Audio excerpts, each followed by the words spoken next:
Hello Internet, today we're going to be doing something a little bit different. We're going to be looking at a asset from the Unity asset store called Archimatix. And so what this is it is a procedural modeler. They call it a parametric modeler. I'm going to call it a procedural modeler. Regardless, it's cool. So it's not free, unfortunately, but it's been a project I've been following for a few months now. And I think it's really cool, and I think you guys will think it's cool too. So I kind of wanted to share it and kind of explore it. I have not actually used it. I've just seen things about it. So I figured we'd take some time, kind of explore what it has to offer, see if we can figure some things out. It's not really going to be a how-to. It's going to be more of a exploration and kind of figuring things out and kind of testing out the features and seeing if they're intuitive or not. So I have no experience with this. This definitely is not going to cover all the features. I may say things that aren't correct, but hopefully it kind of introduces the tool and you guys can figure out if it's worth it or not, because it is relatively expensive. So here we go. There is, well, so first off, cool thing about it, the really cool thing, the thing that I like the most is everything is based off of splines and just really basic outline patterns of how this works. So you can kind of see in this 2D library, they have all these shapes. It looks like this. And so each of these shapes can be outlined, and then they kind of form the basis for whatever. I don't know what happens if I select this. Something happened. Hold on. So this, if I select like a triangle, we get an isosceles triangle. Cool. Then I can go here. We get a nice triangle. I have no idea what this is, but effectively the idea is these represent just paths. If I open up this grid here, we should be able to then modify this. So this is our shape. We've got a number of them because I was clicking that all the time. So there's our triangle, right? What I want to do is extrude it. Actually, what is the best way to do this? Can we... no, I don't want that. I want to extrude this. This may not be the most intuitive thing because I have no idea what I'm doing. So hopefully we can find a tool for this. Actually, let's stick a box on here. So we get this box. And so I can move this around and do whatever I want with it. It's just a cylinder. Actually, let's start a different way. This is not, so this is a rough start. Instead, let's start with this. These are pre-built instances, and then we can kind of tweak one of these, and then hopefully at the end we can kind of build something our own. But I think that's going to take a little bit of time. So these get more and more progressively difficult. Some of the bottom ones are like full cities, but there's a few easy ones here. I was kind of tweaking this a little bit. Let's start with the one they use as a tutorial. So this is a gray ship, as they like to call it. And so it's just a fancy little ship. It's got these cylinders or capsules on the end. It's got some circles to kind of denote edges. It's got some thrusters. And then it's got like this tail and whatever. So this is the general shape of how this looks. So the cool thing, the thing that I was really intrigued by, is you can grab each of these edges and you can modify it. So if I want to make it longer or whatever, the mesh or the model just adapts and figures it out. And so if I open up this graph here, and we need to open, there we go. So this is how this whole thing is working. So if you want to see how all of those cylinders are getting placed around the outside, it's a plan repeater. which just repeats those cylinders around the outside. You can see the input here is coming from this initial plan. And so those plans are those 2D inputs that we had. I don't know entirely how to view that. That's kind of annoying. I don't know. But anyway, the general idea is you can input whatever you want and it gets reflected here. And the cool thing is, I disabled something. Oop. Oh, that's what I did. Okay. Let me undo. Undo may not work. So this is a fairly new asset, and again, I may not know what I'm doing. I actually can guarantee I don't know what I'm doing. But if we play with this, what I can do is each of these are repeated along the outside of this. And you can see it's very obvious that they're repeated because these two overlap. But the cool thing is if I change one, it should... Oh, so this is affecting the bevel, actually, around the outside here. So if I look at this a little bit more, it's actually affecting the, I think, number of edges. Yeah, so there's one edge, and then we can make it really nice and round. So let's just make that solid, and then if I pull these up, that looks a little bit intimidating, but okay. And we can tweak this however we want. And since they're all just a prefab and they're all just inheriting the same value, editing one affects the entire plan. So I can change this, and there's no real limit to what we can do. We can kind of screw with this however we want. We can change the shape, or I should be able to completely change the plan. So I should be able to, where did that go? Ah, there we go. So here's our plan, and you can see it represented there. That's what I was trying to do earlier.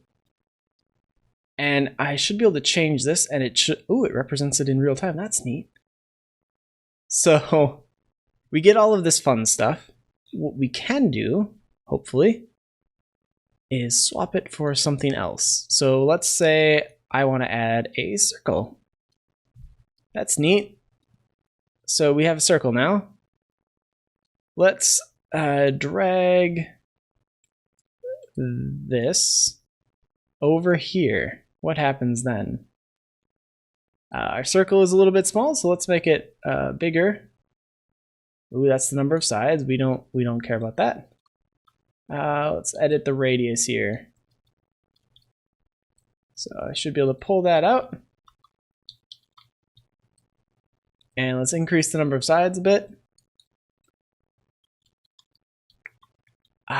So it looks like our plan repeater is actually based off the edge length. That seems to be the input I'm getting here, but let's make it interesting. So there's a septagon.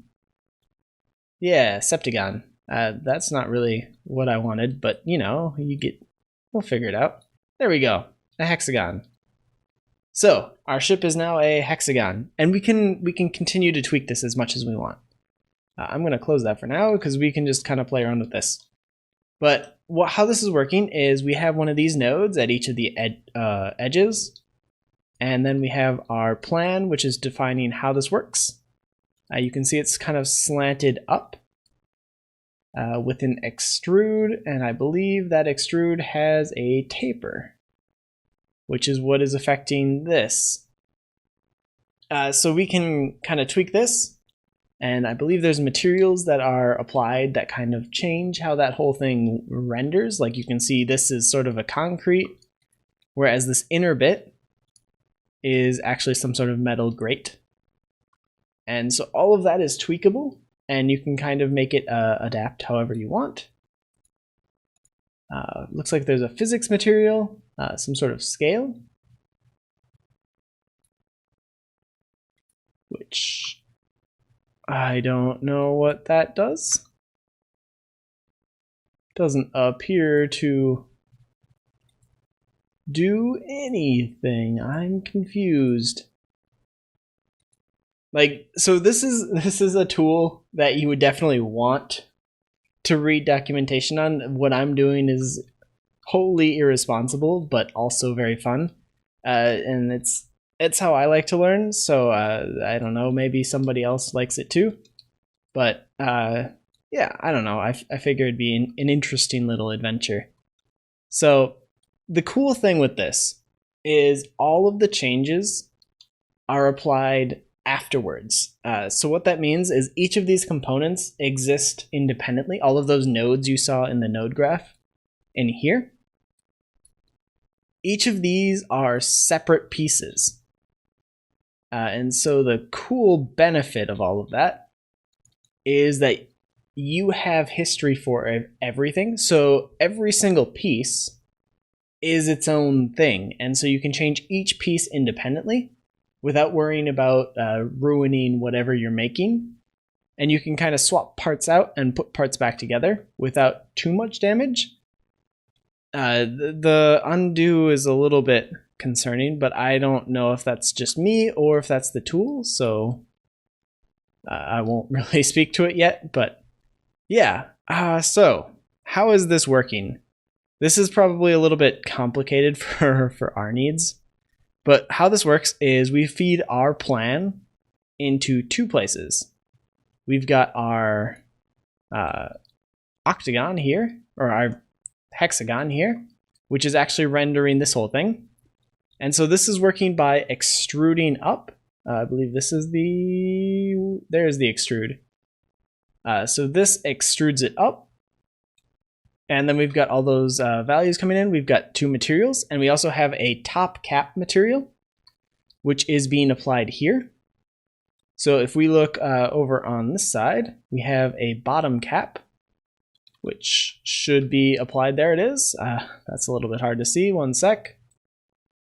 So the bottom cap is going to be this little lip down here that gives us this ground texture there. And then our top cap obviously is the ground, the metal grating here. And it looks like we have segments. I don't know. Ooh, that was a mistake. Let's not do that. So how this works is all of this creates this one piece. So this one hexagon is what we're creating there. Nothing else is coming from this node. That's all coming from other places. So we've got our material defined here and another one down here. There's our metal. And then the next piece is going to be that outer ring. And so there's two pieces that make that up. There is our little corner pieces, which are just extruded circles. Actually, I believe they're done on a lathe, which is also a feature supported by this. So you can define a side or horizontal shape, vertical shape, and actually cut that out in a lathe by rotating it around, and it will just kind of make it for you, which is pretty neat. And then there's also the cylinder, which is just there. Those both get rendered here. So you can see both of the models being plugged in here on the corner and the node. And so that is modified here. So we've got an inset. So the inset affects how far in from each of the sides these are placed. So that's going to affect the node-based ones. And I believe that should be in meters. It looks like it's in meters. So, or it's in Unity's scale. So we get something like that if we want. The max segment length, which you can specify however you want. I assume if we did like 5. Ooh, that's cool. So what it does is it actually takes long edges and seems to subdivide them by the max segment length. And I wonder, yeah, so the cool thing, what I'm testing here, even though I'm changing these values, we're not seeing any, there were some changes, but 4.5 and 5 look the exact same. And so what that's doing is it's actually being smart and saying, we need two subdivisions, we need two segments along this edge because it's too long, it's greater than 5, but it's less than 15, or it's less than 10. And so what it's doing is it's actually taking that and just putting it in the middle. It's dividing it in half rather than taking, say, 5 from one side and then leaving the remainder for the other one. It's actually being smart about that and actually filling that in. So that's kind of nice. Obviously, our measurement is a little bit off because those are not centered, but we can obviously tweak that. Let's see. Turn the inset to 0. Sure. So this obviously is just totally a tweaking tool. It's basically a tool for really quickly making things and then making it in a way where you can just change it as much as you want. So there's really cool ones where they have like pillar definitions. So you can define where pillars go. Or the cool one that I was seeing is they had one for defining city blocks. So you actually define roads in the path, and then everything else becomes buildings. And so as you change the roads, new buildings come up and go away. And it's just cool. So for like prototyping and stuff, it's just a fun little tool. Corner break angle. So I assume this is... Ooh, that's interesting. Apparently, we can break things.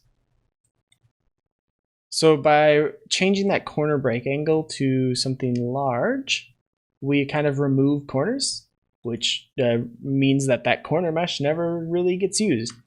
So this will be handy, especially since we have like these smooth edges here. That makes it a little bit nicer. So if you have like a sphere, you can obviously refrain from doing that. Or if you have like rounded edges, those don't get anything.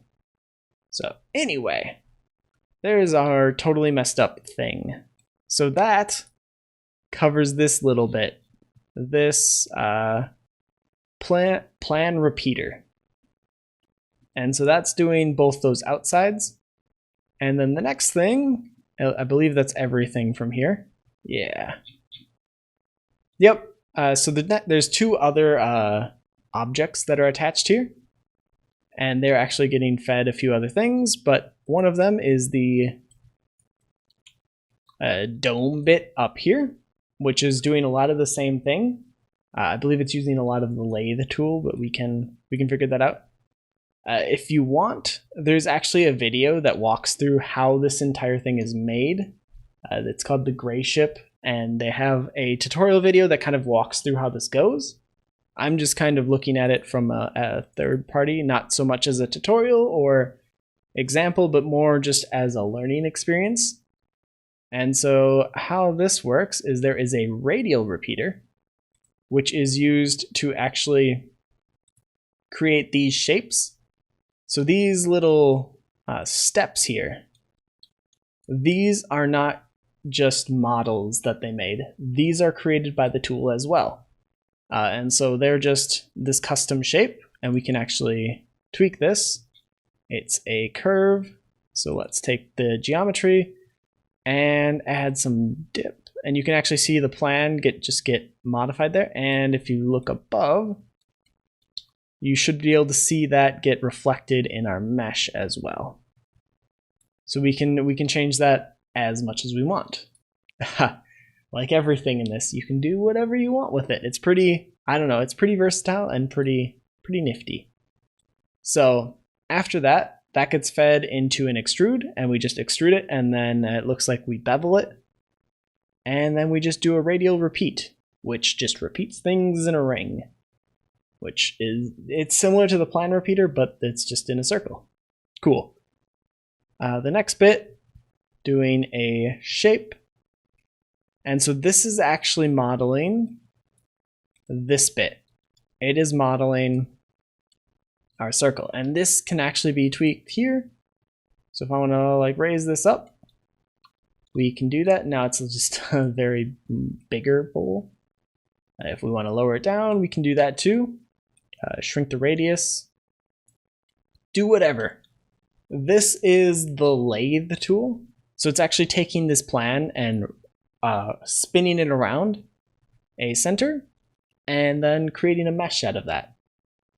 So you can set up how many segments it does, and it just samples this curve at each of those segments and then creates a mesh from it. Which, I don't know, that seems pretty cool. I'm sure you could do a lot with that. You could probably make, like, bullets would be a good one, or anything else that you would ever stick into a lathe. So anything that could be fashioned by something spinning around it. Ta-da! Next thing is literally just a circle, which this is done by another lathe, which is just a more bigger curve, a molded dome. Yeah, this guy. So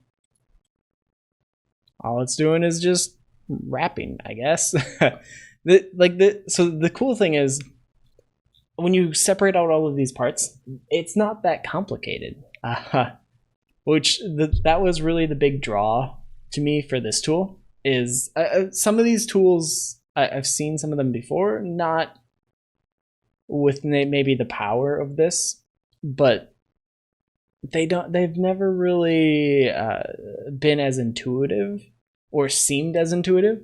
This one is really just give it shapes and then make something out of it.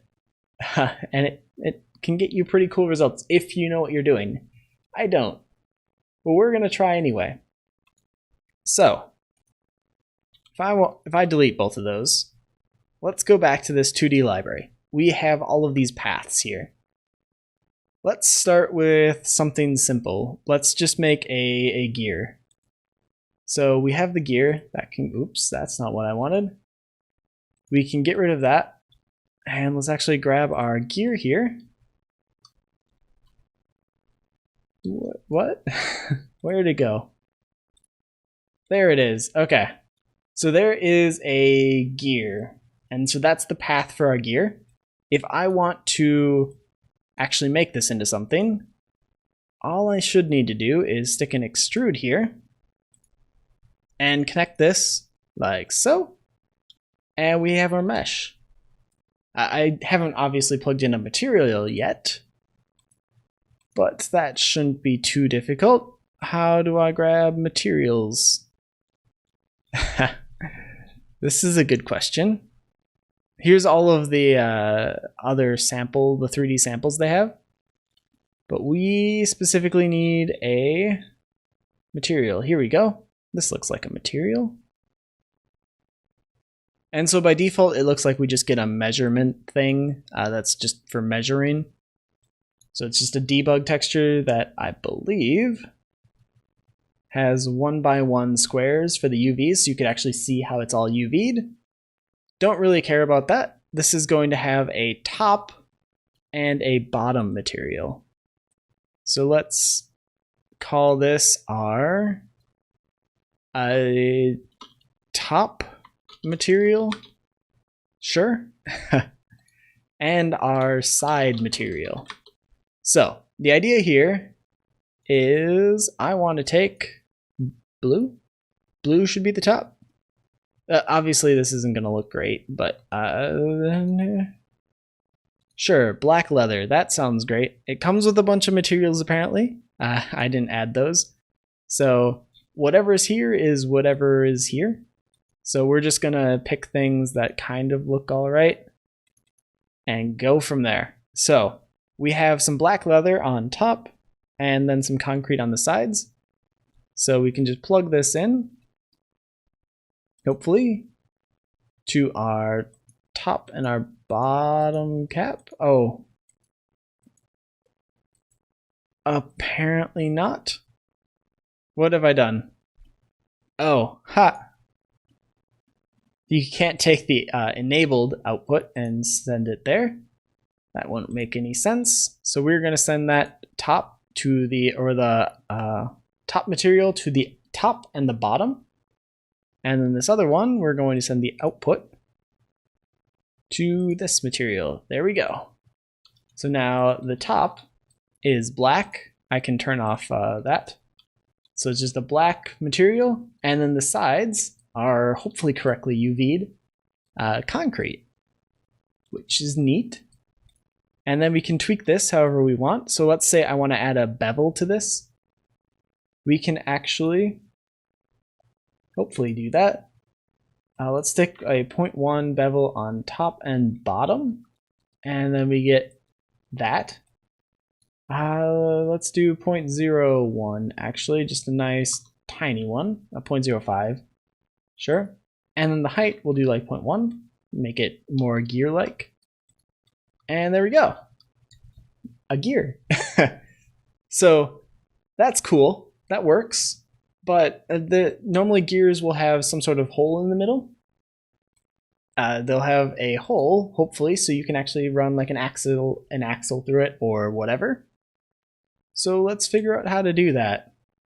So what I'm expecting we'll have to do is take this shape. We've got our gear. I also want a circle that we can actually put inside. And so this circle is going to be our axle. I have forgotten how to spell axle. That might be right. That's embarrassing. So anyway, we have that. What I want to do is I want to subtract this axle from the gear, and then I want to feed that into our extrude and not initially. So we're going to do a shape merge, I think. So let's plug that in and this in. And then we'll send out the difference there. What does that do? Does that do what I want? Let's see. We've got the intersection. I don't want the intersection. I do want the difference, I believe. But my guess is this is too big. So we're going to have to modify that a little bit. Just to, yeah, our circle's huge. So let's tweak that a little bit. There we go. And so now we have an axle hole. And so I can select this and tweak this in real time. If I want to add additional spokes, I should be able to do something like that. Yeah, like that. So this mesh seems to automatically kind of build those little the things that they hit the. I'm not a mechanic. Anyway, this was a terrible choice because this is just highlighting my ignorance on this subject. But anyway, we can kind of tweak this however we want. And that's the interesting bit. And I believe if I can actually increase, yeah. So our bevel, the one that we already had, are on the outside, gets applied on the inside too because it's just another bevel. So we don't even have to do any additional work to get that bevel working. It just does. So there's a gear with however many spokes we want. I'm going to call them spokes. But we can do it however we want. Oh, teeth. You know, I probably should have known that. It says it right there. But anyway, those exist. We can actually sharpen them up or reduce the segments on them. So yeah, that's actually affecting the extrusion, making it that smoother. As you can kind of hopefully see a little bit there. That's smooth, and that one is sharp. Keep it sharp. It looks more machined, I guess. But we can kind of tweak this however we want. I know I've said that a lot, but that's really the power here. Is like I'm just sitting here kind of playing with this, doing whatever I want, and hopefully at the end we have something that we can use in our game. If I want to make this hole a little bit bigger for whatever reason, we can do that. Obviously, this may not necessarily work for Like, you don't need all of this tools or all of these tools for something in production, but what it generates is actually fairly simple, that you can't select it.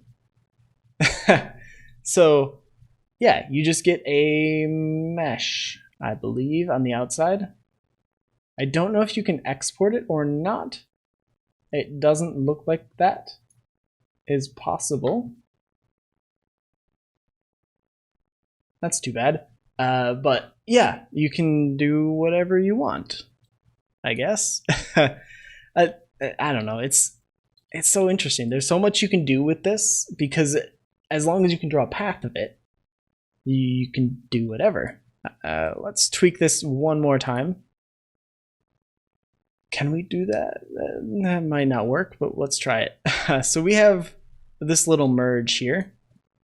I want to stick a custom path. What is this? An onion shape.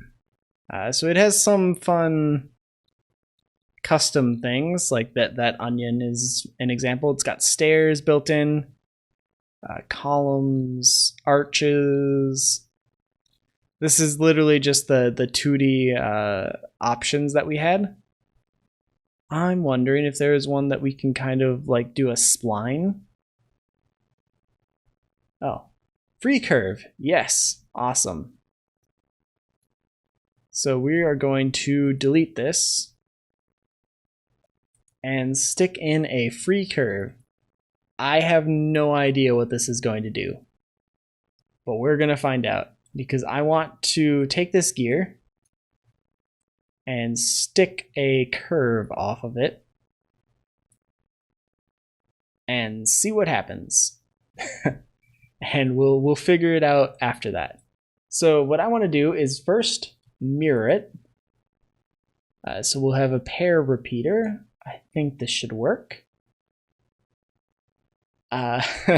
So we're going to feed this in.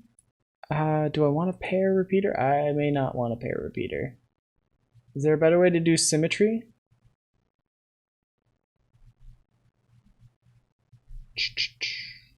There may not be a better way to do symmetry. Actually, we could run it through the lathe. That might work. We've got a few repeaters. What's this? Jitter to kind of move things around. Yeah. Let's try the lathe. Let's see how easy that is on something that I've never used before. Let's see here. Lathe, we're gonna want this plan sweep. Lathe. Awesome. So that means we're adding another mesh here. We're gonna take this and kind of separate that off, and then this guy, we can plug that in. And let's actually take this black leather and plug that in as the material for our output of the lathe and see what we get. I don't know what this is going to result in, but it apparently results in that. How do I create a segment for this this thing? We have this free curve. I don't know how to actually do any of this. New expression, I don't want that. Transform. We've got the number of segments, the axis. Let's put it on the z-axis. Okay, this was a really bad idea because I imagined this one. Oh. Hey, that's neat. So I can drag it around.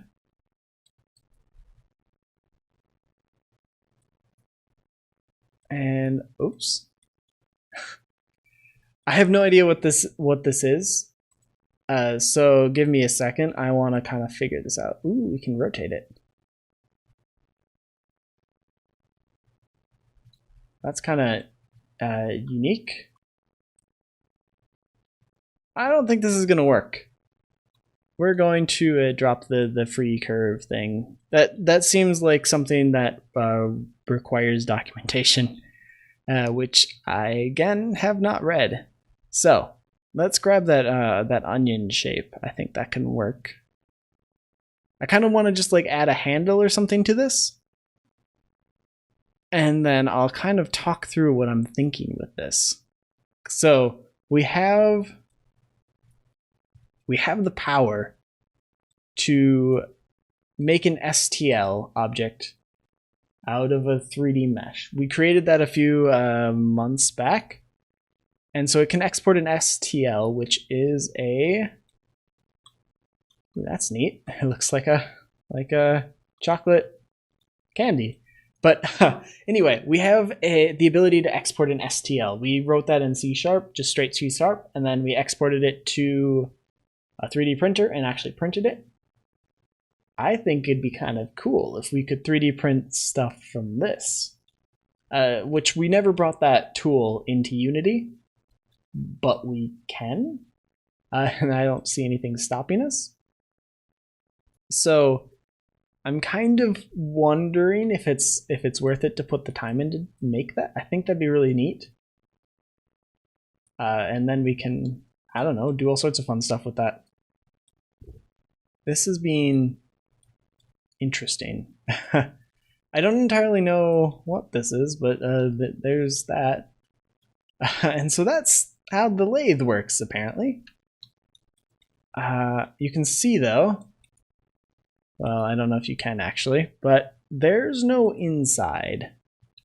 So the lathe literally just runs along the curve, and since there's nothing on the bottom here, it's open on the bottom. Which means we can do that kind of thing, and our sphere, or our gear, ends up on the inside of it. But anyway, I am getting totally distracted. This is just a really basic example of what you can make with it, and I kind of just splatted that all over it. My bad. But anyway, I think it's cool. There's a lot you can do with it, and I think that's neat. I'm going to delete that, though, because I kind of want to walk through. There's a lot of really cool examples, and I just kind of want to jump into a few of them quickly, and then we can wrap it up. But these are more just to kind of show you some of what you can do. These are the examples that obviously ship with the project. But for example, here is a path for the house. I believe there's two. There's this inner one for that center building, and then the first level is that outer path, so this block one. And so we can kind of just modify this. And the cool thing is my computer lags, but it's got pillars, it's got stories, it's got everything fancy. And so if you wanted to like add torches, for example, on the outside, you could do that the same way they're doing the torches. And all of it changes in real time and actually kind of adapts to whatever you need. So maybe you build this whole thing and you're like, oh, this doesn't actually fit. Then you can kind of squeeze it and mess things up and make really that's interesting. Huh. Well, you're not supposed to do that. Hold on. There we go. We can bring that back. Do not put things inside of other things, apparently, because that well, that wouldn't work, but it doesn't work. So yeah, you can make this, and then you can change it and do whatever else you want. One last one. I don't know what this is, but we're gonna try it. Okay, similar style. It's got pillars again. Looks like we have the stairs. You can actually see that's a completely separate model. So the stairs are actually just an extrusion, it looks like, of that shape. And I believe we can actually, yeah, we can raise the stairs, we can lower the stairs, we can do whatever. We can make them shorter or taller or whatever. I don't know. You can do whatever you want with this. So I'm gonna leave this here because I'm going to just play with this for a while. But I thought it was cool, so I kind of wanted to just kind of call it out. Obviously, there will be a link in the description, so if you guys want to check it out yourself, go for it. It's not a free asset, unfortunately, so it is paid, but it's kind of up to you. If you think it's worth it, go for it. If this didn't really help you, then I guess sorry. But if there's other things you guys want to see from this, maybe you want to see that 3D printed thing, let me know and we can look into that. I don't know how much work that would be, but I think it'd be pretty neat. Obviously, we couldn't 3D printing this, for example, might not be in the cards just because my 3D printer doesn't really do that kind of precision. But we can kind of play around with it, and I'm sure there's some interesting things we could get to work with this. So I'll throw that out there. That's an option. But yeah, if you guys play around with this, let me know on like Twitter or in the Discord channel, and I would love to see what you guys make with it. Otherwise, I will see you guys in the next video. So till then, see you, internet.